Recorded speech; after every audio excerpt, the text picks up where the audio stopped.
It's my pleasure at this time to introduce Matt Cook. Matt Cook is the Vice President with the Institute for the 21st Century Energy, and it was also his birthday yesterday, so please give a welcome to Matt Cook.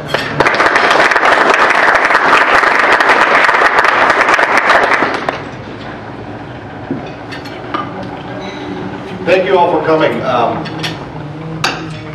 guess I mentioned, I'm Matt Cook. I live in Washington. I work at the U.S. Chamber at the Institute for 21st Century Energy, which is an organization that was started part of the Chamber about 5 years ago, when a lot of businesses across all sectors had come to the Chamber and said energy issues are continuing to arise and becoming more and more of an issue for us in our industries. And whether you're manufacturers or whether they're in the energy industry or whether they're in finance or some other sort of transportation or some other industry, that they felt that there needed to be more focus from the Chamber and more attention given to focusing on not just necessarily attacking policies and fighting off bad public policy, but also promoting the need for sound energy policy and the need for really some common sense solutions for with regard to energy issues. So our organization was founded, we're a small staff of about 10 or so, and you've heard it a lot lately, particularly coming out of Washington, but for years, the last 5 years, we've been really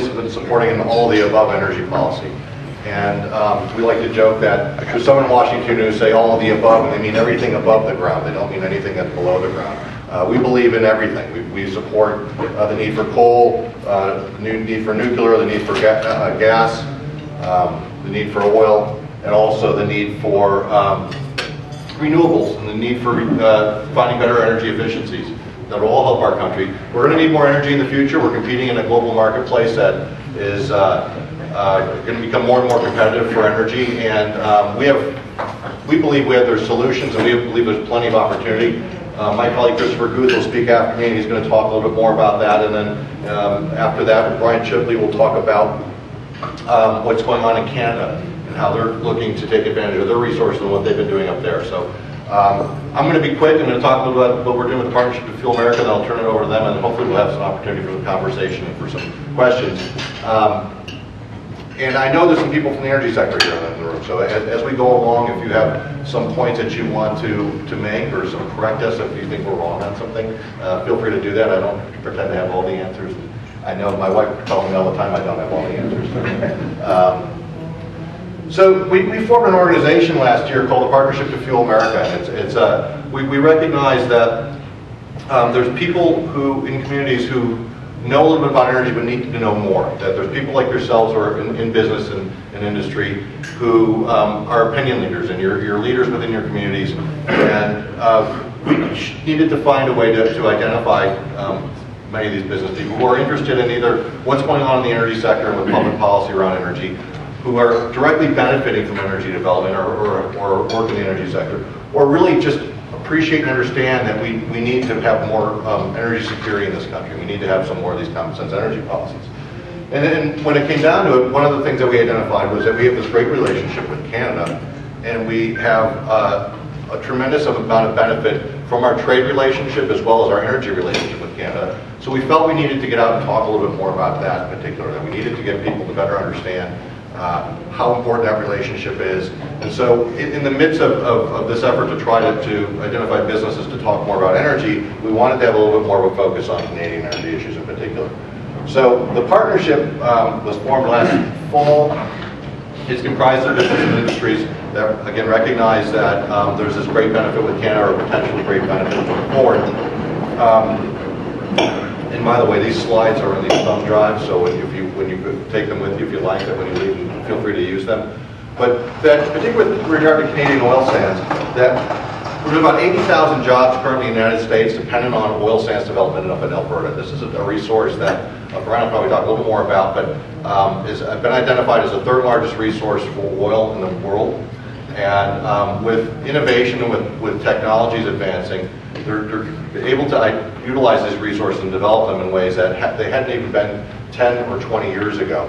And just like we're hearing about other parts of the energy sector, there's advancements that are happening so quickly that they're now able to get these resources out of the ground, and they become, the methods are much more efficient, they're much more environmentally friendly, and they're able to develop these resources much more quickly. One question I often like to ask, and I didn't use a slide on this one, is I often ask people, who do we import, what country do we import the most oil from? And you often get the hands raised, and it's Saudi Arabia, and it's Nigeria, or it's Venezuela, but it is Canada. These numbers are probably a little dated. The 1.9 million barrels a day represents about 24% of our imports every day. I would expect that number to be higher, somewhere about 2.2 million barrels or so a day, and with this expectation that we can get to 3.5 million barrels a day and replace a lot of foreign oil coming in from other parts. I'd say foreign. They're another country, but we don't like to consider them foreign. They're our neighbor to the north, right? So, when you ask that, that's another question. Sometimes you talk to people, and they'd say, well, Canada's not a foreign country. Just over the border there. But for every barrel of oil that says that we import from Canada, or that we develop here domestically, we're not having to import from some country that may not have our best interest in mind. And we think at the Chamber that's a real important message, and I think we hear that as we travel throughout the country as well. We're active in 11 states. Many of them in the Midwest, primarily because, including here in Minnesota, you have refineries that use a lot of Canadian oil. And so when talking to people and going around throughout the state, we want to make sure they recognize that a lot of your resources that are coming into your refineries here are coming from Canada. Also, other parts of the Midwest are greatly benefiting from Canadian oil coming in as well, either being refined or being utilized in those parts of the country. The states up in Montana, North Dakota, South Dakota, Nebraska are on their map for a number of reasons. One is they have a lot of energy development going on in the Bakken region right now that's helping here domestically with jobs and with energy development, but also primarily because of the pipeline, because of the Keystone XL pipeline. The hole in the middle is Iowa. We decided to leave Iowa off because we didn't want to expend a lot of resources there, because everybody goes to Iowa during political season and talks, and we didn't want to get lost in the message, and we just didn't feel it was a good use of our resources. But we started here. We're going to continue to grow this. We have some people who have approached us from outside of those states that have decided to join the partnership. But we felt that we're looking at this, we could utilize people and businesses in these states to talk about these energy issues and communicate them not only within their communities but also to their suppliers, to their employees, at their Kiwanis clubs, at their Rotary clubs, at their chambers, at their churches, and when energy issues arise and some discussion or some debate, that you're a little smarter on some of them, that we've been able to get people not only engaged, but we've been able to educate them and make them better energy advocates. And with that, we thought we would also ask people to become involved, at times provide the resources for you, not only with information that we could provide, but provide you with opportunities to send letters to the editor, to reach out perhaps and sign a petition that's going to the president. We've had some gentleman from South Dakota who owns a small office supply store flying to Washington and testify at a Senate Labor Committee hearing when we were asked if we could identify a small businessman. He came in and was talking about what Canadian Energy and what Keystone XL means to his community and the jobs and the revenue that was going to mean to his town. So that's what we were trying to do here, building this network.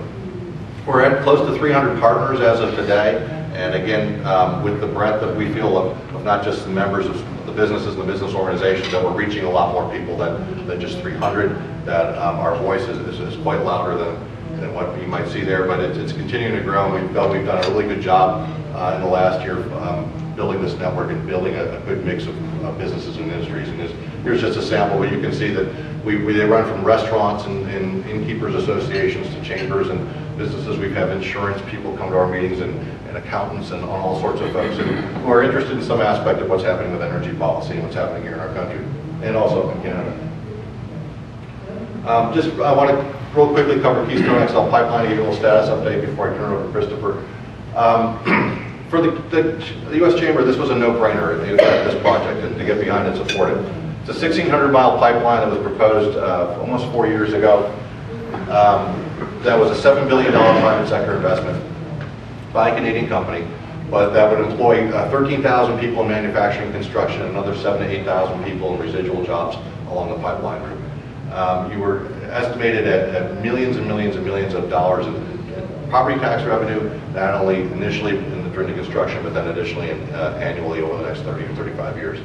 The benefits also were tremendous as far as the energy being brought in. You're looking at 700,000 barrels of oil or so coming in on a daily basis that would be then refined and distributed throughout our country. There's also some additional benefit where in North Dakota and Oklahoma in particular, there's a lot of oil development happening that's being bottlenecked, and they are having trouble getting that oil into the system in order to get down to refineries. So in eastern Montana and then in Cushing, Oklahoma, they built on-ramps, terminal areas where they could put some of our domestic oil into that pipeline and get it into the system as well. So that was a huge boom, particularly the people in North Dakota and Montana were very interested in that. Cushing is looking for every opportunity they can have to try to get opportunities to move their oil down into market. So just really quickly, President Obama last fall had indicated he was going to put off making a decision on the Keystone Pipeline until after elections in the spring of 2013. Congress passed a bill that forced his hand and said he had to make a decision by the end of February or the permit would automatically happen. So in January, the President decided a few weeks after the bill was passed to deny the permit and said he wouldn't consider any new application or anything until the beginning of next year. So TransCanada looked at their project and their investors had indicated to them they wanted to move forward. So they started to move forward on building the portion from Oklahoma to Texas. They don't need a presidential permit for that. They don't need the permit that's required for pipelines that go across the border. So they've started to work on that. That actual construction started this summer and should take about a year to complete. And also then in May, TransCanada applied with their new application. The President had rejected the past application stating there was concerns raised by Nebraskans about some environmentally sensitive areas that the pipeline route was going to go through. And so TransCanada agreed to work with Nebraska a little further. They passed some legislation that would enable them to put in some new laws and some new processes for addressing the concerns of the constituents. And that went on all summer. There was a lot of public hearings, a lot of work with the state and the company, and they resolved where they felt they'd come up with a route that they could all live with. And that pipeline, that new route request is now with the state DEQ, who's dotting their I's and crossing their T's and hoping to get this new route through Nebraska on the governor's desk anytime this fall, sometime any day soon. Then it will be the governor's decision whether to move forward with TransCanada and present that proposition to the president. At the chamber, we're continuing to promote that we need to get this thing built as quickly as possible. It's a tremendous project. It means a lot of jobs to America. It means a lot for energy security. There's a number of pipelines that already crossed into the United States from Canada. They're already bringing this crude down. And the companies that are operating those are looking for opportunities to expand and to continue to get into this marketplace. But we feel that this is a signal that was sent to not only Canadians, but the rest of the world that perhaps we're not open for business, and it is difficult to get business done in the United States. The environmental impact statements that have been done for the pipeline had indicated that building the pipeline was safer than not building it because of the ways that the other methods in which you had to try to transport and bring the oil into this country, and particularly bringing it from a safe neighbor to the north, a reliable neighbor, that this was a pipeline that was going to have the latest technology, the most innovative steel, and whatnot on it. So that was their own conclusions, and so we're going to continue to try to promote that and continue to promote that this needs to get done. So with that, I'm going to turn it over to Christopher and to Brian, but I'm just going to make an appeal, and I will at the end also, that we're hoping that you would consider, as business leaders, people involved in business in your community, of joining the partnership with Fuel America. We don't have a heavy hand. We don't ask for a whole lot. There's no money involved. We don't ask for anybody to subscribe or to send us any money. We just ask that you join the partnership. We'd like to post your name on our website. And on occasion, send you information every 2 or 3 weeks, keep you up to date on what we're doing, keep you up to date on what's going on in Congress and what's happening on energy issues around the country. We do ask on occasion that you may be willing to attend a hearing locally, or that you may be willing to sign a letter or sign a petition. But there's not a lot of ask, but we want to be a resource for you. We want to provide you with information and keep you informed. We'd like to know that we can reach out, and we know that there's people out there who are interested in our issues and might be willing to read our information and become smarter and better advocates on energy in general. So we'll ask you to consider that, and also to understand that we're doing this throughout the country, that there's other networks that are being built, and people are interested in what's going on in your state. And people are interested in going on, like Here, often, I'll get questions about what's happening in Pennsylvania with the gas development, what's happening in North Dakota. We're hearing there's 3% unemployment up there, and there's all these crazy jobs happening and stuff. So it's a great opportunity for us to share information about what's happening there with you, but also for people asking what's happening here. You have a tremendous and a very interesting energy mix in this state. You don't have any fossil energy development, but you have nuclear and you have refineries, and you have a lot of biofuels development and use of wind energy. So you have a really interesting mix. You use a lot of coal. We're big proponents of coal development, and we'll get into that in a few minutes, but we just ask that you're really interested to sign up and stay informed. So with that, I'll turn it over to Christopher, and he hasn't changed his minds.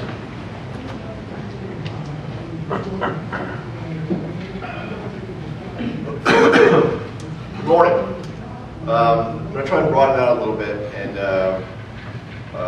I guess give you some diversity, some sandwich between two folks who are focusing primarily on the pipeline and Keystone Resources, and go through sort of a broader overview of where the chamber's coming from, and hopefully leave you with some nuggets of wisdom, and to some extent disabuse you of some conventional wisdom that I think most Americans, ourselves included, had as recently as a year ago.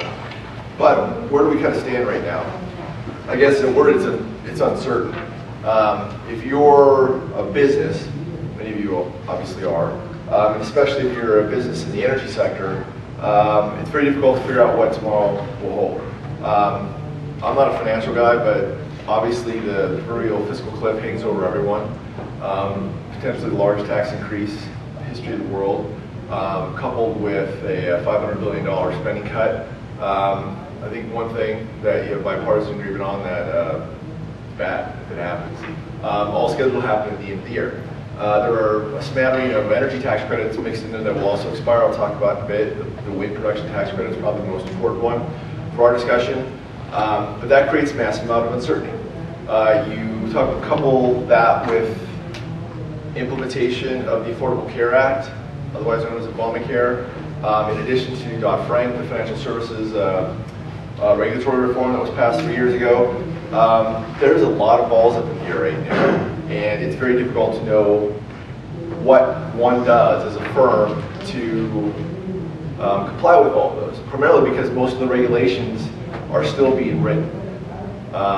What that means is we've got, somewhere in the neighborhood of $2.2 trillion of capital literally just parked, because a rational business that has to answer to not only shareholders but also a board would in many ways be negligent to make significant capital investments right now, not knowing whether they will be sound investments under this sort of onslaught of new rules.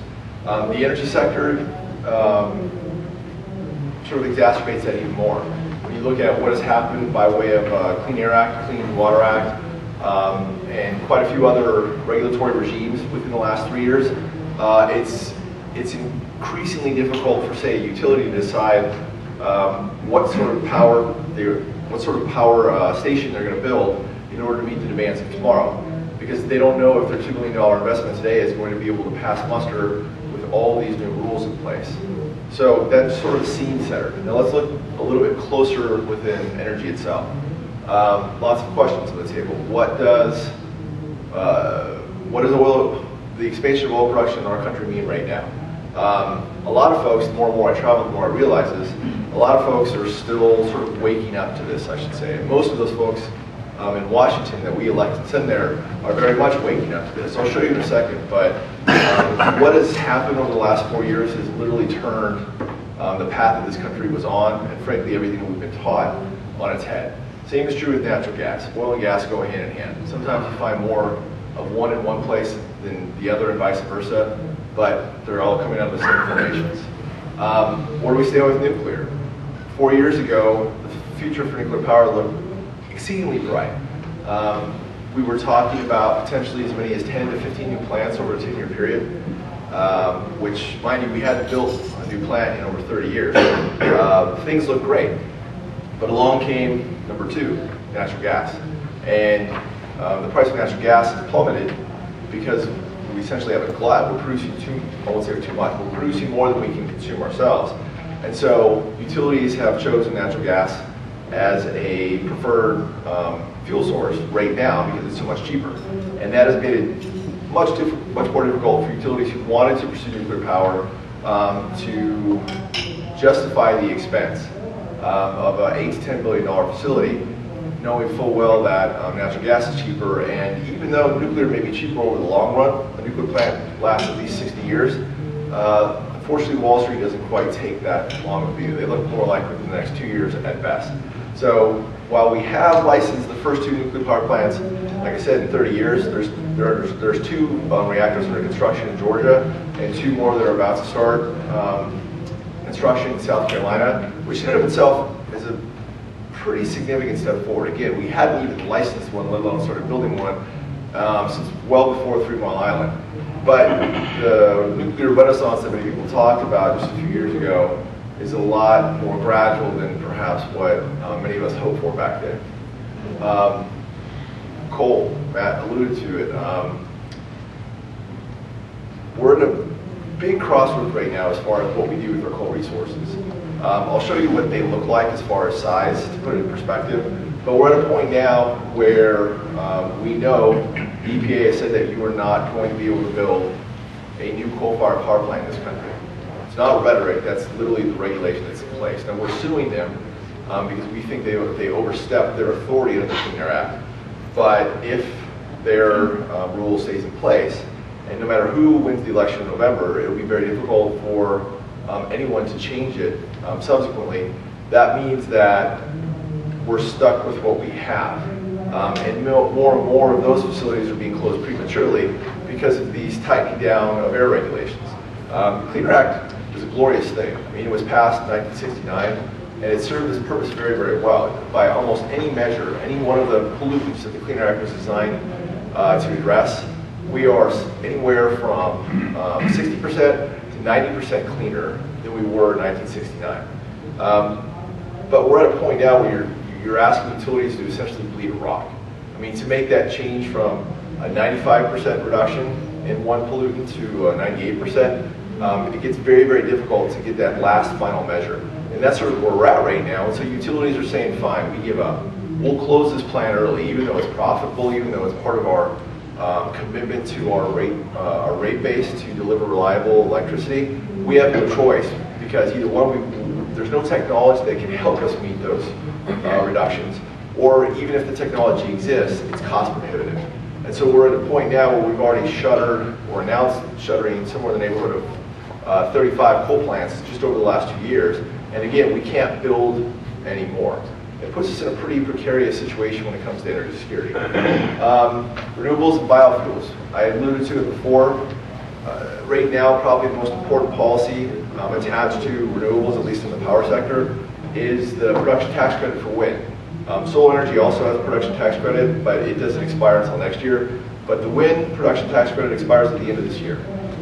This tax credit is the single greatest predictor historically over the build-out, the investment in wind power, since it was put in place in 1992. Since 1992, it's expired 3 times. And if you look at cumulative wind investment, and unfortunately I don't have the slide with me right now, every time it's expired, investment has dropped to 0. Right now, it's set to expire December 31st of this year. Right now, wind investment has dropped to 0 in anticipation of it expiring, not knowing whether it's going to continue. It's caught into this morass, this fiscal cliff debate that is going to happen after the election. In most years, I would say yes, it's going to get extended. It's got bipartisan support, even though some in the Republican Party are becoming increasingly hostile to certain subsidies, including the wind credit. We take lots of grief from our friends on the right in Congress for adamantly supporting it. But we think it's important. We think that having a diverse electricity supply is important. We think the government, the federal government, has a role not only in helping develop the technologies, but also to help foster their commercial deployment. And while wind technology has been around for the better part of 5 decades, at a commercial scale, it's still relatively nascent. And what we would say is, or what we have said, that the production tax credit is important for the reason I told you. Without it, there is no wind, there is no investment. But it can't just go on forever. The problem is that we've only had it for 1-year increments. And so as an investment community, it's been very difficult to say, okay, let's do some serious investment here because there's some predictability here. And let's be clear, the people who are investing in wind technology, they could not care less about whether or not wind is successful any more than they can care if Acme Inc. is producing widgets when they invest in it. They're investing in it for an investment purpose. And the reason that exists is because that production tax credit creates essentially a source of revenue for them. So in order to make both sides work, you need to have some predictability. So what we have said is let's extend this tax credit for a finite period of time. 4 years ago we said 6 years, but in this environment, this austerity environment, that's probably beyond naive. But let's say 2 or 3 years, so that there's an exponentially longer time period for which investors to invest, and then phase it out. Because no technology, including the ones of the past that got subsidies or government help, whether it was coal or whether it was oil and gas, solar, now wind, no subsidies should exist forever. At some point, the market has decided this is not an economically efficient investment. And right now, wind is as close as it's ever been to being commercially viable. In many states, much like here, we have renewable portfolio standards that essentially require the utilities to mix in some sort of a renewable mix. I'll leave that for each state to debate themselves. But I guess my point is that there is a market out there for this sorts of technology. And the federal subsidies aren't going to last forever, whether I want them to or not. It's going to be very difficult for us to ensure that the production tax credit gets extended beyond the end of the year. I think it probably will, but right now we were talking about largest tax increase in history, the rescission that would essentially cut defense spending by somewhere in the neighborhood of $400 billion. There's a lot of big things on the table right now, and it's very difficult to predict what's going to happen in that 2-month window, that lame duck window after the election. Biofuels, another part of the renewable side of our energy mix. 4 or 5 years ago, ethanol was essentially sacrosanct in Washington. Its political support from states like Iowa, Minnesota, Nebraska was so strong that nobody was really willing to discuss anything other than new ways to ensure that we use more of it. Fast forward to the Great Recession, from 2008 on, it's become much more in vogue for politicians to say, look, I'm not from a corn state, this is ridiculous, let's get rid of it. Just in the last 3 years, we've now seen, there used to be a sort of a magical stool that helped ethanol through policies. One was an import tariff that charged an extra $1 onto a gallon of ethanol that was imported from another country, which inherently made it more expensive than domestically produced ethanol. There was a production tax credit, or a blender's credit, that gave tax credit to the refiners who mixed the ethanol into the fuel that you and I put in our cars. That was essentially passed on to the grower. And then there is a mandate that says those blenders must mix a certain percentage of ethanol into our fuel mix. So from a lobbying perspective, that troika is pretty impressive. And the ethanol lobbyists certainly deserve a pat on the back for being able to have such a robust policy supporting them. But in the last 3 years, we've seen the tariff is gone. No longer is there a tariff. So the Brazilians can theoretically bring in their sugarcane-based ethanol on an equal footing with U.S. corn-based ethanol. The blender's credit has been reduced significantly. At its height, I think 2 years ago, it accounted for, or it cost the government roughly $7 billion, at least the way that accounting works. At this point, it's down to about half of that. The mandate is still there, but given the drought that has happened in the last 8 months, there's a lot of questions in the agricultural community about whether or not this mandate that forces refiners to have to use this ethanol and creates this demand for ethanol, whether it would be there otherwise or not, has a lot of people questioning whether or not we still need this mandate in a time of constrained commodity environment. And it's obviously increasing the cost of corn, which increases the price of gasoline, but it also increases the price of everything else, especially things based on livestock that feed on corn. There's a lot of people questioning where this mandate is. I don't see it going away anytime soon, but it's something that's on the table now, which again, if you asked me 4 years ago, I would have said, of course not. I mean, ethanol is too politically potent for that to happen. So right now, a lot of uncertainty there as well. And then finally, which if we have time, we'll get to Assistant Here Banana Center. I think most of you have heard of NIMBY, not in my backyard. I think we would argue that the environmental community has evolved and become such a professionally efficient group by way of trying to stop new projects that NIMBY has evolved to Banana, which is build absolutely nothing anywhere near anything. And I will show you sort of evidentiary why I say that, but it's becoming exponentially more difficult to build anything. And I don't mean just a coal plant or a nuclear plant. I also mean a wind farm, I mean a biofuel refinery too. So, sort of put in perspective. This is where we get our energy from. The line in the middle is where we are roughly today. This is going out to 2035, the projection. I should say, this is what the federal government projects it will be. Roughly a 10% increase between now and 2035. You'll see it's essentially each one of those bands grows a little bit. Renewables grow a little bit more than everything else.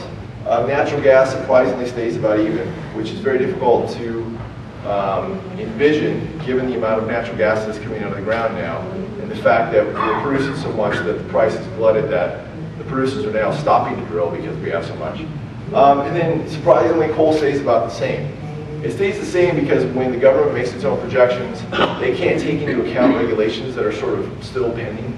Even though they've been promulgated, they can't necessarily say this is going to happen because it basically has to be final. There's a lot of litigation going on, but what I will tell you is once those regulations go final, this coal ban will shrink, and it will shrink significantly. And that puts us in a pretty precarious spot, and here's why. We've probably all grown up, whether you're 5 or whether you're 95, being taught that the United States is an energy poor country. We consume more than anyone else in the world, but we don't produce much of it. Therefore, we need to base our policies off of that axiom. Well, I'm here to say that that's absolutely not true. We are the richest energy country in the world. And here are the facts to prove it out. From a technically recoverable resource base, meaning geologists have gone out and have verified that these resources are there, and then the engineers have said, we have the technology to extract it. From that perspective, we have over 120 years of natural gas, we have over 200 years of oil, and we have almost 500 years of coal. Now, a lot of folks who perhaps don't want to wake up to this reality, you'll hear them say things like, well, the United States only has 2% of the world's oil supply, or world's oil reserve, but we consume 20% of its supply. True that we consume about 20% of its supply on a daily basis. Absolutely factual. And true, we have 2% of the world's proven oil reserves, but that's a term of art. I mean, just like technically recoverable resources are, but it's a term of art that's designed to show one thing. And more importantly, I'm going to argue it's academically dishonest, because in order for a resource to be proven, you have to have access to it. Right now, we don't have access to over 86% of all of federal lands. We have some access to 14%. So that other 86%, even if we know what's on there, it can't be considered proven because we don't have legal access to go and deliver it. So it's an academically dishonest argument. This is a real argument. This is based on technology, and this is based on science, what we have. If you want to take it one step further, in-place resources, that's where geologists have gone out and said, we have these resources, but we don't have the technology to recover it, and frankly, we don't know if we ever will. Well, fair enough.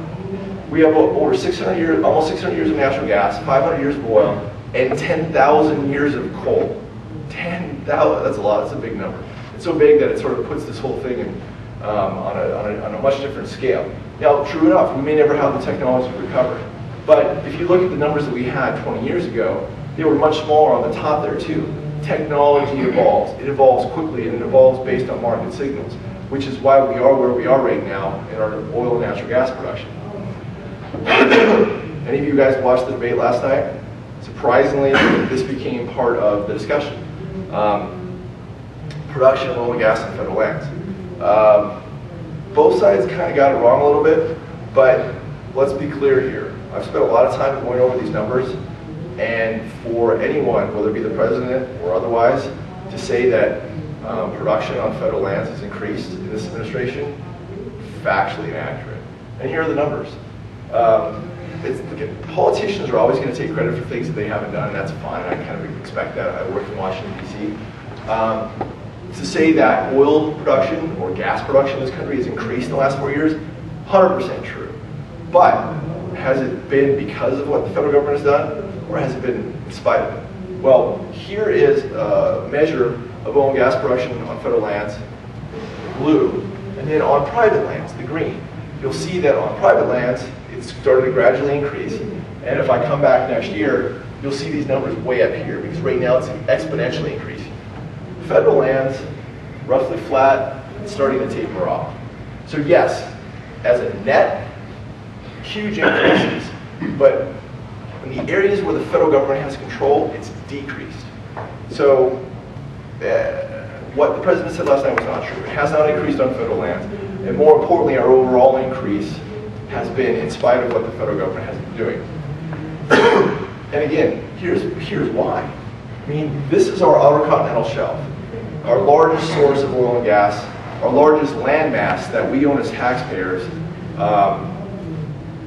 anywhere. I mean, even more than the interior lands that we have, because federal waters go out roughly 300 to 350 miles offshore.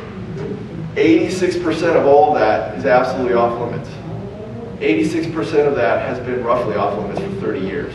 So to some extent, we know a little bit what's there, because back in the day, back frankly before some of us were born, they let industry out there to explore and figure out what was there, but ever since then, nothing.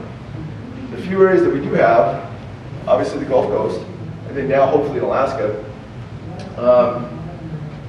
that's where we've been dependent for the most part for the last 30 years. Again, the president said last night that they expanded, they're opening more areas than the oil man, I think this is his word, for him. Again, factually inaccurate. When the President Bush left office, everything from here down was open, and this was in play.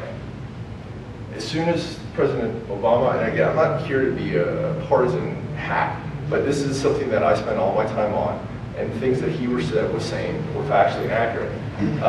Those areas that I just pointed to were open. One of the first things they did when they came to office was said, no, we're not going to do that. So for him to say they've opened up more areas, I mean, it's not accurate. But, okay, so the here and here, federal policies aren't necessarily in line with ensuring that we're moving towards a more secure energy future. But I would argue that we are in spite of that, and here's why. North American shale plays. These are unconventional formations that before we knew existed, but didn't have the technology to get at. Starting 5 to 10 years ago, what at the time were considered crazy people in industry started investing money in new technologies. That people said, you guys are crazy, I can't believe you're investing money, we're not going to invest money in you. Well, 10 years later they look like geniuses because they were able to get at these resources that we've never been able to get at before. And the one thing, if you see nothing else from here, is that they're everywhere. I mean, this isn't just traditional oil patch country anymore. Texas, Oklahoma, Louisiana don't have a lock on oil and gas production anymore. Right now, North Dakota is the second largest oil producing state in the country. We see massive oil production in places like Ohio and Kansas and now in Colorado.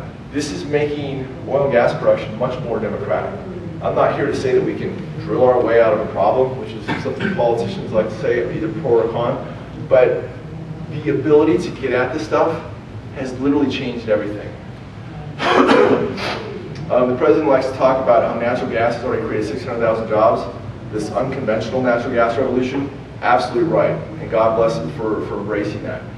We're about to release a report next week that takes those numbers, the same study that he's quoting, we're using the same people, updating them, and then also including the oil numbers as well to give the first national scope of what this unconventional shale oil and gas revolution has really meant. And we'll see these numbers significantly larger. It's going to be somewhere in the neighborhood of 1.8 million people have been employed by this, have gotten jobs because of this unconventional development in the last 5 years. And yet we're on a trajectory now to make that 2.5 million people by 2015. This is at a time when roughly 23 million Americans are either underemployed or out of work. But somewhere in the neighborhood of 2 million people have gotten jobs over the last 5 years specifically because of this development. Which is to say that but for this development, there would be 25 million people out of work, and our unemployment rate would be somewhere in the neighborhood of 8.2%. And here is really I think put things into perspective. Okay, this is our oil production historically, going all the way back to 1960. You see right here around 1971, it peaked. And ever since then, it's gradually declined. That's not necessarily because of federal policies, that's because of the laws of supply and demand and the global economics of oil production. But starting in 2008, it kind of stopped. And it started to go back up again for the first time in 25 years. And then from here on out, these are projections, but look at how steep they are. What this is showing us right now is that between now and 2016, we are going to exceed our all-time high in a very, very short period of time. And between now and 2020, 2022, we are going to double our current production. We will probably be, never predict what's going to happen in this relatively crazy topsy-turvy world, but we will probably be the largest oil producer in the country, in the world again. We're already the largest coal producer. We are now, again, the largest natural gas producer. And if this path continues, we will also, again, be the largest oil producer. So, again, thoughts of us being an energy-poor country and energy takers and completely relying on the rest of the world, absolutely not accurate. And our policies need to reflect this. We need to maintain these strategic resources. We need to be able to utilize them to foster economic growth. From an energy security standpoint, here's what that means. We expect to see Canadian imports here, this orange band, continue to grow. That's a good thing. They're our neighbors, and as Matt alluded to, for every dollar that we invest in the Canadian oil fields, we see roughly 90% of that back to our economy. A dollar that we invest in Venezuela, we're lucky if we see 5% of that back. We don't do a whole lot of trade with them. So it's good to see Canadian imports going on. I already showed you how this blue band, our own production is increasing. So as Canadian imports increase and domestic production increases, and frankly demand decreases as our cars become more efficient, what that means is this black bar, imports from everywhere else, get squeezed out. And this red line tracks non-Canadian imports. And what this firm is showing, that by 2022, they predict that non-Canadian imports will be down to less than 5%. That's huge. I mean, that's a tremendous benefit for our energy security. I mean, we're still dependent upon the global price, but we're producing so much of it. For the first time, again, running counter to conventional wisdom, we have the opportunity to actually affect the price. We're going to affect the price, and we are no longer going to be beholden, at least from a necessary standpoint, to the OPEC countries in the Middle East or South America to get their crude in here. And many of them are waking up to this. The Saudis right now are on their bestest behavior ever, trying to get closer and closer to the United States because they see that we're becoming less reliant on their oil when they need us most. As they're going through this economic and social turmoil, they need somebody who's there to help when things get out of hand. And if we don't need their oil anymore, they're afraid that we won't help them. Whether or not that's true, I don't know. I don't do international policy. But the rest of the world is waking up to what this means. Let me just quickly talk a little bit about coal. As Matt said, you guys use a lot of coal here. I told you, we have some in the neighborhood of almost 10,000 years worth in the ground, and over 500 years that we know we can get out today. But consumption is down 50% in the last 4 years because this regulatory morass that is facing the utility sector and the coal sector. This is sort of a visual depiction of all the clean air and clean water regulations that have been put in place or have been proposed in the last 4 years. Whether or not you support them or not, it's not what I'm here to debate, whether or not they're good. What I'm just trying to show you is what a utility faces when they see that we expect electricity demand to increase by 20% between now and 2035. They need to invest billions of dollars in new generation. What are we invested in? You know, we don't know what investment is going to be safe. And you're facing this. So what that has meant, coal consumption is down. But imports are up. Because we got a lot of coal, I just showed you that. And we got a lot of coal companies who own that coal and want to do something with it. Chinese love coal. Indians love coal. Europe is beginning to love coal. Germany moved away from nuclear power after Fukushima. And they essentially ignored their climate change targets. They're now moving back into the coal business. And so they're in massive need for this coal. We're not going to use it. The rest of the world wants it. So we see imports up 120% in the last 3 years. We love free trade. I love to see coal companies do well, even if it means that we're not the consumers. But what I'm saying is, as Americans, we lose out because we are not taking advantage of the resource base that we have. That hurts, that damages our energy security. And finally, I talked about banana. Well, here's why. About 4 years ago, we took on a project to try and catalog all the energy projects across the country that had been stopped or stymied somehow, and put them all on one sheet of paper or a report and sort of catalog what they were. And then we did an economic study, found out that of the 400 projects we identified, if they were to be built, it would have roughly taken $560 million to build them, which is to say $560 million would have been invested. Because people were in the process of building these things, but for them being stopped. And it would have created 250,000 direct jobs. I don't mean induced jobs or related jobs, but 250 people would have been employed had these projects gone forward. But the part that was really fascinating, especially in Washington land, was that over 40% of them were renewables. You know, everyone assumes that, yeah, coal plants are going to get, people are going to try and stop coal plants or nuclear plants or nuclear waste dumps, whatever the case is. People don't think that, who's going to stop a wind farm? Who's going to stop a solar array? Well, the same people will stop the coal plants, the same people will stop nuclear power plants. I mean, the Sierra Club has a campaign that started with Beyond Oil. We need to move to fuels beyond oil. Then they have Beyond Coal. You can't use coal, coal's too dirty, Beyond Coal. Now they have Beyond Gas. That's all fine and good. You ask them, what do we use? Well, of course we use renewables. But in this report, you find 11 different cases where local Sierra Clubs have stood in the way of wind farms and solar farms. So in reality, it's beyond everything. And that's just not an energy policy that we can possibly live with. This is a depiction of all the different projects and where they are.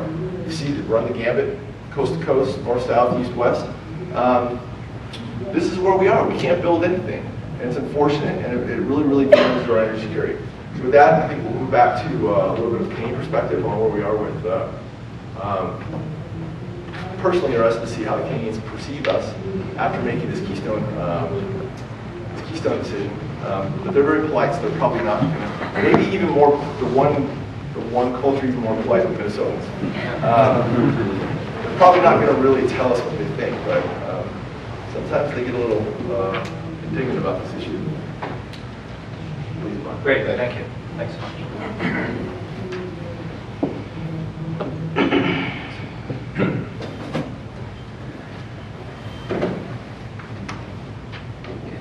Thanks, Chris. Actually, I am going to tell you exactly what I think. I've got really very simple messages to deliver this morning. I'll move through them. They're so basic that I'll move through them pretty quickly. But if there's anything I say that you want to hear more about, there's a lot of information in your package, and I'll be in the yard afterwards to take questions. You know, today I've really just got basically two key messages. One is about Canada and the US, the world's greatest partnership in all respects, bar none. And number two is how that partnership is key to resolving and addressing a lot of the energy needs that Matt and Chris have been talking about so far this morning. So there's two specific dimensions of the partnership I want to talk about today. Just very quickly introduce a little bit about the Minnesota dimensions of that, because I work at the Canadian Consulate General down the road in the Twin Cities. We cover the whole upper Midwest. In addition to the state of Minnesota, we cover North and South Dakota, Iowa, and Nebraska. But I want to talk specifically about Minnesota, and then talk about the nationwide and the continent-wide energy picture as well. So just a little bit about Canada and the US. I'm sure in this part of the country it's pretty familiar to people, but Canada and the US is really special. It's unique on planet Earth to have two countries that are so close in every way, shape, and form. We always, as Canadian diplomats, we like to cite a famous quotation from President Kennedy: "Geography has made us neighbors, history has made us friends, economics has made us partners, and necessity has made us allies." And this has been a fixed and firm pattern in Canada-U.S. relations, decade in, decade out, administration in, administration out, for the whole 20th century. And that's something that, that's Canadian Prime Minister Stephen Harper on the left, President Obama, of course. And this is something that the two administrations have continued to work very closely on. Even in the last couple of years, we have a whole set, which I'm not here to talk about today, but we have a whole set of initiatives on border integration, border harmonization, and regulatory cooperation as well to help improve that two-way flow of trade in goods, services, and people. What I want to say, and like I said, I'm going to move through some of this a little bit quickly in the interest of time. I mentioned the Beyond the Border initiative at the bottom there. So the Canada-U.S. relationship, I'm going to try to keep the statistics a little bit to a minimum, because often it can be kind of death by statistics in some of what we have to say. But the annual two-way trade between Canada and the U.S. is somewhere in the neighborhood. It says 640 billion on that side. I think the latest figure might be 680 million. So we're looking at about $2 billion a day. It's $1.2 million a minute, right? So even in the time that we're here this morning, Canada and the U.S. have done close to, I don't know, $75 million in trade just in that time alone. And that's totally unmatched as a bilateral trading relationship anywhere in the world. And you'll see your information kits are super detailed, so I'm not going to go through them in detail, but you'll see there's two flyers specifically on Minnesota, and I encourage you to take a look at these. Something like 170 or 180,000 jobs in Minnesota are dependent on trade with Canada. Canada is, of course, by far Minnesota's largest trading partner, just like Canada's the largest trading partner for 34 or 35 of the states. There's 105 Canadian-owned companies in Minnesota that employ something like 38,000 Minnesotans directly.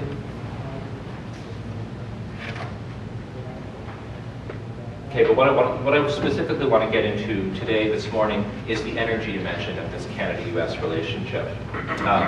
You know, Matt and Chris have talked about the all-of-the-above energy strategy, and really the Canada-U.S. energy relationship is an all-of-the-above relationship. You know, today I'm here specifically to talk about oil, but Canada is the largest supplier of electricity, the largest foreign supplier of electricity to the U.S., largest foreign supplier of gas, largest foreign supplier of uranium. As Chris mentioned, maybe it was Matt, Canada is Canadian sales of oil to the U.S. are more than the next two combined, more than Saudi Arabia and Venezuela combined. Matt, you said something like, your figure for oil imports was in the low 2 million barrels per day. I've got 2.5 here on my slide. Yeah, so no, I'm talking about just like last year. Yeah. It's pretty high, so it's very much all of the above, and that includes clean tech and renewables, right? Canada, at the leaders level, we have something called the Clean Energy Dialogue, which is focusing on science and technology cooperation, improvements in the operation of our electrical grid, for example, to use energy more efficiently. Okay, there's a nice graphic. So our overall, Canada's supplying right now about 9 or 10% of total U.S. energy demand. And that's borne out as well in Minnesota, we can see. So we've got electricity in orange there, oil in light blue, natural gas going both directions in purple, and uranium. We're a huge supplier of uranium for the nuclear industry. One thing I wanted to talk about, specifically in the Canada-Minnesota context, which is a really interesting story and perhaps not so widely appreciated, there's a very strong relationship between Manitoba Hydro and the state of Minnesota electrical utilities. A lot of hydroelectricity from northern Manitoba is sold into the Minnesota market. Minnesota is a really important market for Canadian hydroelectricity, but and really crucial to the further development of that industry. But it's also being done there in conjunction with the development of wind power here in the state of Minnesota. There's an agreement between the utilities to use, when the wind is blowing, to use wind power and sell some of that wind power even north into Manitoba, and when the wind is not blowing, then to release the water from the dams and in northern Manitoba and generate hydroelectricity that can then be sold into the grid. So it's part of an overall coordinated picture. And it is part of a balanced spectrum. As much as what we're mostly here to talk about today is oil, I just wanted to put that into a broader context. You can see where Canada is worldwide, and just in terms of, as Chris was saying, there's there's different ways of measuring oil. Where we are right now is number 3 after Saudi Arabia and Venezuela in terms of proven reserves, but ultimately recoverable, it's much higher. And this is just as some of the new extraction technologies have made shale oil and gas here in the US more available. New technologies in the Canadian oil sands in northern Alberta have taken a lot of resources that were always out there, hypothetically, in theory, but have made them a reality.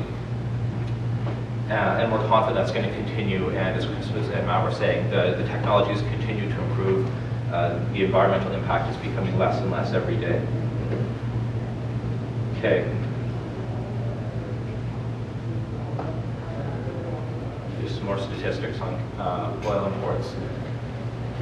Here's a, I'm not going to walk through all this, of course, but if we think about the Canadian oil resource, so here in, maybe there's a point on this. Okay, the Canadian oil sands are up here in northern Alberta.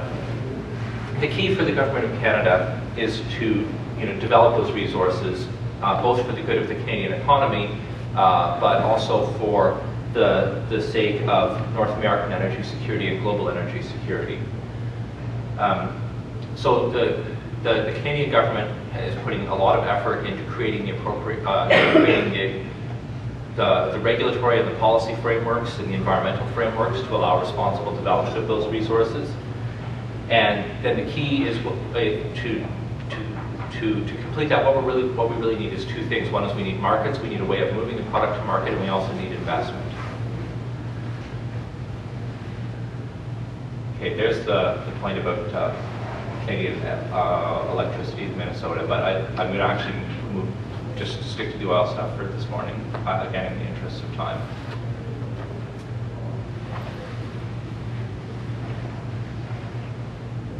Let me come to this slide here. Okay, so we haven't talked too much about the global political context, but just something to point out. We talked about Saudi Arabia, Venezuela, and so on. Around the world, in many countries, in most countries, oil resources are controlled by the state, right? There's a high degree of political interference, there's a low degree of transparency, there's a low degree of predictability, right? So that's about 80% of world oil reserves. Only about 20% are open to market-based development.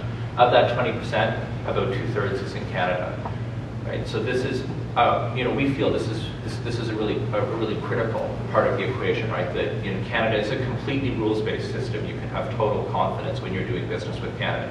I don't think anyone's ever said you could have, just between these four walls, that you could have total confidence when you're doing business with some of the other major oil holding states, right? Wherever they may happen to be in the world.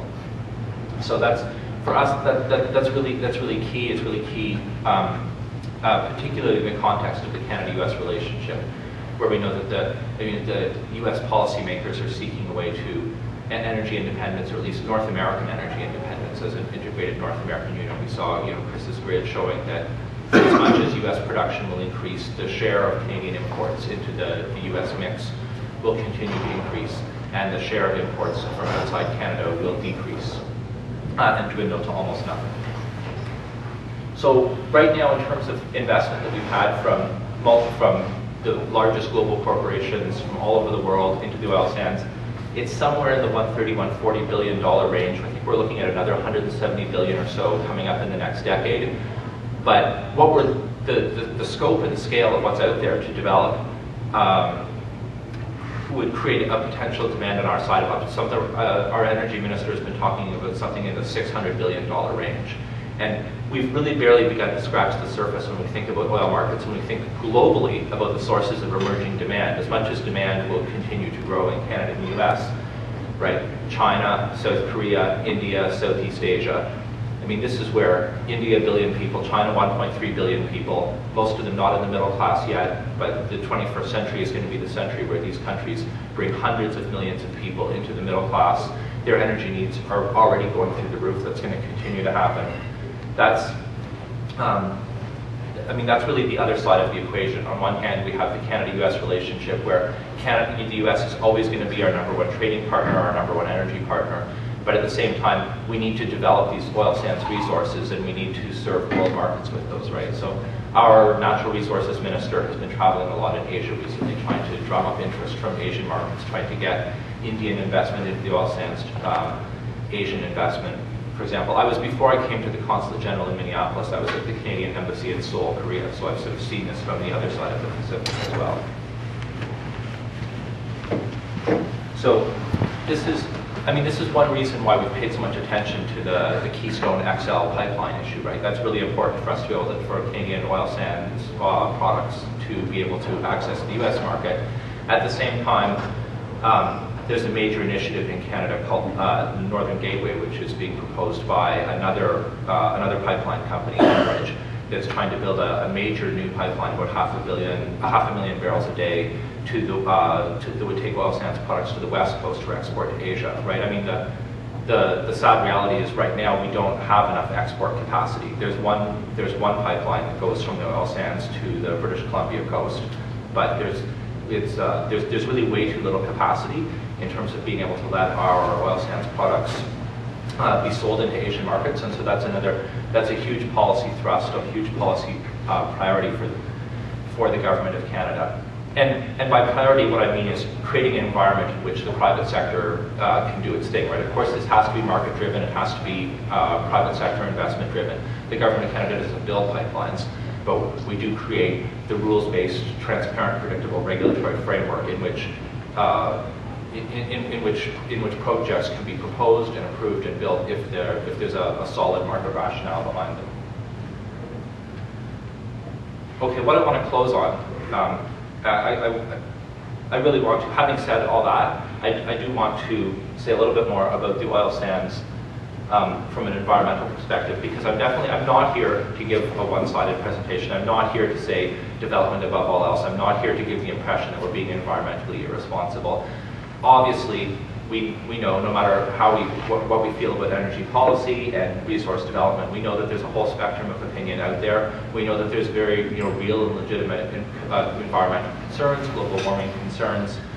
And I mean, the government of Canada couldn't be more serious about addressing those and acting, in a completely responsible way in that regard. So,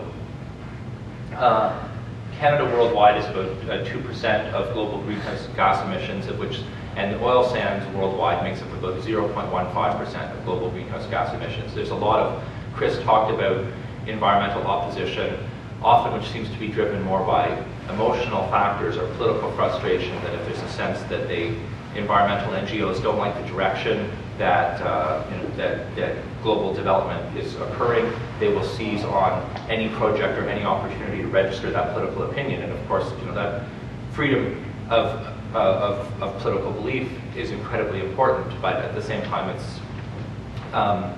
it's often, I think, if it's being directed at things like pipeline projects that are, meeting actual market needs, then it's a little bit misguided. And again, it's hard for us to look at 1 billion Indians and 1.3 billion Chinese and say, you guys don't have the right to development. You guys don't have, you guys don't have the right to a market-based economy. You guys don't have the right to the same standard of living that we have. So there's, again, a lot of attention. There's a lot of people out there whose objective it is to make the oil sands look as bad as possible, and we're trying to just have a fact-based approach. Just to put things in perspective, and this is not to beat up on coal, this is not the whole picture, but just to put things in perspective, greenhouse gas emissions, the blue circle at the top is Canadian oil sands and upgrader emissions in northern Alberta. All the red circles are current US coal-fired power plants in the US. So again, that's not the total picture of North American greenhouse gas emissions, but just to put those two things side by side. Oil sands are obviously not the problem with global warming, right? At least as a resource, as a type of deposit. Of course, the vast majority, about 3/4 of all greenhouse gas emissions from every barrel of oil is generated when you actually burn it in your car or wherever else, right? It has nothing to do with what source it comes from. whether it's the lightest oil possible from Saudi Arabia or whether it's a slightly heavier product. That's what that says on this slide here. So Canadian oil sands, oil in general, it's within the spectrum of international oil products. I mean, it's heavier than average. It's got a slightly higher footprint than average, but it's well within the range. It's well within the global spectrum of other sources. Okay, so some pretty pictures here. Again, to reassure you, I mean, this is Canada we're talking about, right? This is not slash and burn, right? The government of Alberta and the Canadian government have really strict environmental regulations in place. 100% of disturbed land must be reclaimed. That's before and after pictures. It's about the mineable area is about 0.2% of Canada's boreal forest. Everything that has been developed so far adds up to about the size of the surface area of metropolitan Chicago. It's something like 700 square kilometers, which I'm not sure what that would be in square miles, maybe like 300 or 400 square miles, something like that. So, I mean, it sounds like a lot. Chicago's a big place, but we're talking about northern Canada, right, which is just unbelievably large. And we've already kind of passed the point of the open pit mining we're into. It's drilling at this point, which is the environmental footprint of that is about 1/7, right? So this is increasingly. This is not an outlier. This is not something bizarre. This is not something intolerable. This is responsible petroleum development that's comparable in scale to what you find everywhere else in the world. Okay, so I guess what I just want to close on then, just to loop back to what I said at the beginning, Canada-US, an economic and binational partnership is without equal anywhere in the world. And that what Canada has to offer in all energy forms, but particularly for today's purposes in oil, is going to be a huge part going forward of the US national energy mix. And that's something we're very confident in. The government of Canada and the government of the United States are always great friends. As I said, that has nothing to do with any particular administration, has nothing to do with any particular party. Our relations with the US are not partisan in any way, shape, or form. We have utmost confidence that we'll have an awesome relationship with whatever the next administration is. Like, we're very driven simply by policy outcomes, right? Whether it's renewable energy standards on one hand, or in this case the regulatory environment to approve the Keystone XL pipeline, so that the Canadian resources in the oil sands can find their natural markets in the U.S., in Texas, to be developed and used here in North America. So that's really the takeaway message. There's a lot more in your folders, and as I said, I'll be sticking around to answer questions afterwards. But those are the key things that I want you to walk away with today. So thanks to Matt, Chris, and Stacey, and so on for putting together this event. Thanks, Ken, for bringing together all the local businesses. And it's been my pleasure to be here, and I hope to see you all again at some point. Or please come and look us up in downtown Minneapolis if you're ever coming into the city. So thanks. So we've gone to about an hour now. We've thrown a lot at you. But does anybody have any questions or anything you want to throw out, or just have a conversation about? We're happy to continue to chat. Go ahead. Just clarify that slide. They had the U.S. production, the increased Canadian imports, and then the less on other foreign domestic. Is that what you're projecting, or is that what we have the potential to do in that time frame? That's right now what one firm who gets paid a lot of money to make projections projects. I mean, the study that I mentioned that we're doing, that will be released next week, it will back that. Right now, our domestic oil production is literally vertical. I mean, it's a night and day difference, to the point where I'm not going to say it's unanimous, but the vast majority of people who get paid to track our production are showing a doubling of domestic production from, say, 2008 to 2020. And that assumes no more federal land being... Exactly. It assumes, because right now, it assumes almost no federal land. Okay. I mean, in fact, at this point, we don't even know what shale formations are on federal land because we don't have access to it. So this is all happening on private and, to a lesser extent, state lands. Now, it also assumes that the federal government won't find a way to meddle in this, which is a big assumption. When we say just, I get sometimes after that, when we talk about federal lands, some places we go, there's an assumption that we're talking about like national parks when we're talking about. pristine areas have been set aside for environmental purposes, but that's not what we're talking about. We're talking about lands that are managed by the Bureau of Land Management, the Minerals Management Services, the whole different array of, and the acronyms that you can come up with of different federal agencies, particularly out west, that have some sort of federal oversight over some of the property. So that's what we're referring to.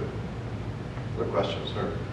Yes, I've been told in the Williston Basin up in North Dakota that there are currently about 200 rigs drilling today, and the projection is that will be cut down to less than 100 within the next year because there's nowhere for the oil to go. Is that true? There's probably some accuracy to that. I don't, our study shows it staying pretty constant right now. But you're right, they're definitely at a choke point where they can't really bring more out of the ground until there are new ways to get it down. And the new ways to get it down are catching up, but not as quickly as they're finding more oil. Which is to say that the gathering lines, the pipelines are being built to get it to market. Now, if we were to build the northern line, the northern portion of Keystone, it would be helping a lot because that created an off-ramp that it also included the ability to get some of that Bakken oil down. But this is happening all over the country. It happens with natural gas in Pennsylvania. Right now, Pennsylvania, part of the Marcellus Shale, our largest natural gas field and probably the second largest natural gas field in the world. And as of last year, the state of Pennsylvania was still importing 70% of all of its gas, in spite of sitting on the largest natural gas field in the country. The good news is that we do a pretty fine job of getting pipelines built, for as long as they don't go over borders. If they go over borders, all bets are off. But the federal government, the Federal Energy Regulatory Commission, has a preemptive power that allows for natural gas pipelines to get built. And frankly, it's not that difficult to build oil pipelines. The market signals are obviously there. There's money to be made. Billions of dollars are being invested. But it's happened, bringing this stuff online has happened so quickly that it's going to take a couple years to catch up.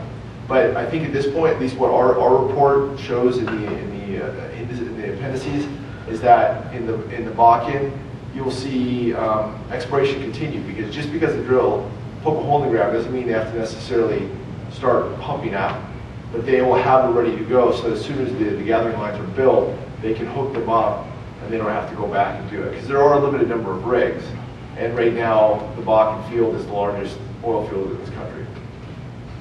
It kind of speaks, I think, to those challenges of what's happening with some of these things moving rather quickly, and a little bit to what we talked about with this project, no project, and what do we need to do as far as federal policy and even state policies to try to overcome some of these hurdles to get infrastructure built, to get more of these opportunities for people to get to work to manufacture these things. That we didn't talk about it, but a little bit with the jobs. But there's steel companies moving back into Youngstown, Ohio, and there's petrochemical companies coming into this country. We talk a lot about oil and gas, but it's the same frustrations that have happened with wind energy. And 15 years ago, North Dakota was supposed to be the wind energy capital of this country, and they've had trouble getting transmission lines built to try to bring that electricity into the grid. So, and we hear about this all the time, and we've talked in layers about what it means to certainty, what it means to investment. But what it really comes down to is what does it mean to jobs?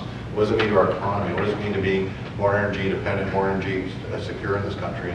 And some of the things that we're trying to promote and talking to you is to try to encourage you to talk about these opportunities here for us. And North Dakota, I was there a week or so ago, I think my fourth time in a year. It's amazing what's happening up there. It's a wonderful place. It's absolutely, a state that had very little growth and very little population increase for about 100 years. And you go to the western part of the state, and they're talking about they need more roads and they need more workers, and there's these work farms, 3% unemployment. We have a member of the partnership who has 24 auto parts stores. Just a few years ago he had less than 10, and he owns all the buildings. And he said, I can't keep workers. I have to. If you have people you want to know from other parts of the country want to come and work for me, I pay like $25 an hour, and I pay a month in advance because I can't keep workers working here. And that's happening in northern Alberta too. I mean, there's just tremendous job opportunity and tremendous economic opportunity. More specifically, what are the environmental concerns that Nebraska has about building the pipeline, and how confident are you that those will be overcome? My personal opinion is that there was some landholders who were concerned about the pipeline coming through their land. I mean, just ranchers. And they were concerned about how the negotiations were going with TransCanada. They had about 98%, this was 2 years ago, about 98% of the pipeline route had been negotiated with local landowners, and these people were a little frustrated. And then you had some environmental people in the environmental community who perfectly honestly, had less interest about the pipeline and the pipeline route, and more interest about the use of fossil energy. So this was just one way to get at it. Well, they raised concerns about this aquifer that sits under Nebraska. Frankly, it touches 8 other states in that region. There's thousands of miles of pipeline already going through that aquifer, carrying everything from oil and gas, petrochemicals, to other sorts of things. So I think that it was a little disingenuous to really raise some of that objections. They also have some very sensitive, they say environmentally sensitive sand kind of grasses and things are in these kind of sand dunes in a certain part of the state that they wanted the pipeline to avoid. So the TransCanada has done a job to move around them. Like anything, the longer the pipeline, the longer they extend the risk, it becomes more risky. But if those were the concerns, people have had their opportunity now to have them voiced and to work out and negotiate a deal, and that's where they are right now. And I think TransCanada's been over backwards in trying to address them, and it looks like they're going to have some sort of agreed upon policy. I think those people will never be satisfied, and I think that's the unfortunate part about it. And when going to Nebraska, we were Grand Island, Nebraska last week, which is east of Lincoln. I've been to Lincoln and Omaha a few times. You'll get the quote when you say, Ray, well, there's other pipelines that go through, and on my chart you saw that the original Keystone pipeline goes through the state. They'll say, yeah, well, we just don't like this one. Well, I said, well, it's the newest. It's like the state. Well, yeah, we have just concerns about this one. So there was some of it was rhetoric, and I think some of it was.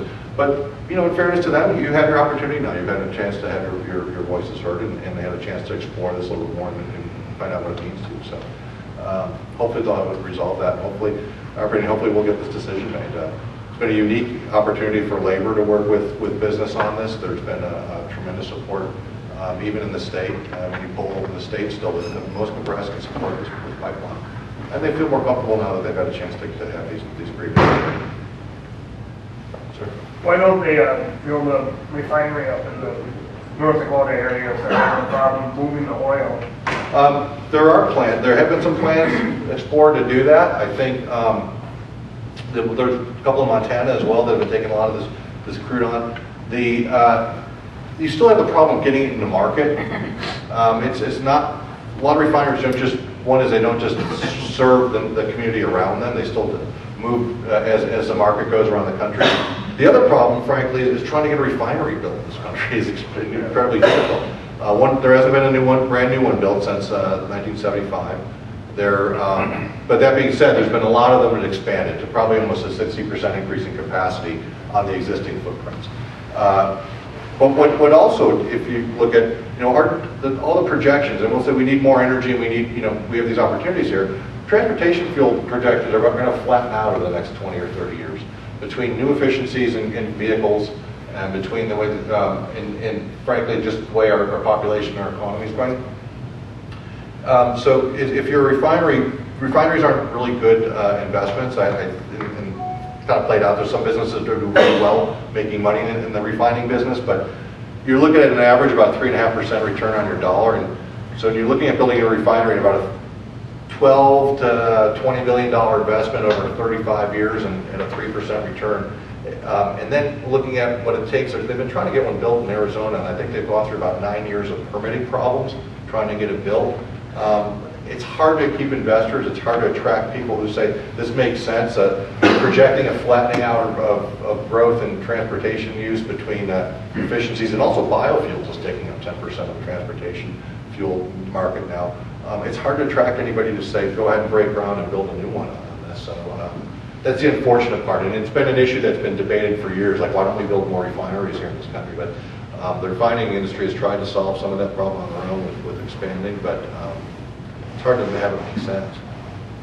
There's a refinery in Anacortes, Washington State, that has a gas station right outside of it that has the highest prices in the state typically. People always say, how does that happen? You have a refinery here. They're not the same company, they don't supply it, but it's just this interesting perspective that you go there and there's this gas station that has incredibly high prices in Washington. Other questions? Does Bismarck have a refinery of some sort? Is it a small one? Mandan. Mandan or Bismarck? It's in Probably Mandan. It's in Mandan, yeah, there's one in Mandan, yeah. Must be very small, I don't know anything about it. Yeah, it's pretty small. Well, if I could leave you with this, we hope that you sign up for the partnership. We hope that you become more engaged on energy issues. We'll be back through town and in parts of Minnesota. We're trying to get here at least twice a year to do these sorts of things to help try to throw a lot of information at you and help you and make you smarter on energy issues. We have tremendous opportunity here. There's a lot going on in the energy sector, and it's been incredible to watch and to try to keep up with. The innovations that are happening and people are hoping to happen in the wind energy and the solar and the renewables industry. When we talk about innovations, people think about those things. The battery technologies and what's happening there are happening as well in the oil and gas sector, and we're hoping are going to continue to happen in the coal sector.